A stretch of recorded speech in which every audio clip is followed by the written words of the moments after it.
सलाम। यहाँ उपस्थित सभी मजदूर भाई लगातार 12 दिन से धरने पे बैठे हैं। 2012 के घटना को इस्तेमाल करते हुए मारुति के मैनेजमेंट ने कई समस्याएं मजदूरों के सामने लाकर रख दी हैं। लगातार संघर्ष जारी है पर कोई सुनवाई नहीं हो रही। आप सभी ने कई कोशिशें करी, कई जगहों में जाके अपनी बात रखने का प्रयास किया, लेकिन कोई हल नहीं निकल पाया।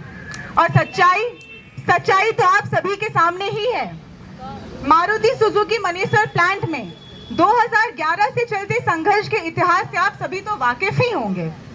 इस संघर्ष के बीच 1990 के समय बोए गए थे, जब उदारीकरण के चलते मारुति कंपनी की चुनौतियां बाजार में बढ़ गई थी। इसके चलते कंपनी ने प्रोत्साहन योजना और विहारिस जैसे और योजनाओं की बढ़ोतरी करनी चालू कर दी। इसके साथ ही साथ परमानेंट मजदूरों की संख्या को घटाकर कॉन्ट्रैक्चुअल मजदूरों को फैक्ट्री में नियुक्त करने जैसे अन्यायपूर्ण व्यवस्था की प्रस्तावना कर रखी। इस सब दमन के चलते मारुति मजदूरों के बढ़ते आंदोलन ने कंपनी के सामने चुनौतियों का भार खड़ा कर दिया। वो मजदूर को एकजुट होकर लड़ने, सवाल पूछने और अपनी मांगे सामने रखने से भय खाने लगे। तभी से ही मैनेजर प्लांट में काम करते मजदूर अपने संगठन का गठन करने में कई दिक्कतों का सामना कर रहे हैं। कंपनी मैनेजमेंट और सरकार की भद्दी रणनीतियों का भार उठाते चले आ रहे हैं।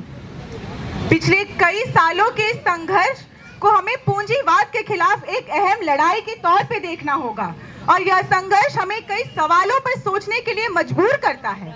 और अगर इसकी तह तक जाए तो यह पूंजी और श्रम के बीच के अंतर विरोध को उजागर करने की तरफ हमें नए सिरे से सोचने के लिए प्रेरित करता है।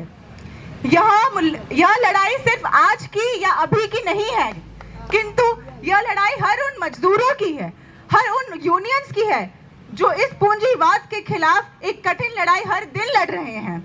हमारी लड़ाई स्वास्थ्य सेवाओं के प्रश्न, सफाई के सवाल या अन्य व्यवस्था जैसे मुद्दों तक ही सीमित नहीं है साथियों, और ना ही होनी चाहिए। यह लड़ाई पूंजी और श्रम की लड़ाई है। यह लड़ाई हर उन फैक्ट्रियों में काम करते मजदूरों की है जो हर दिन पूंजीवाद के तले कुचले जा रहे हैं।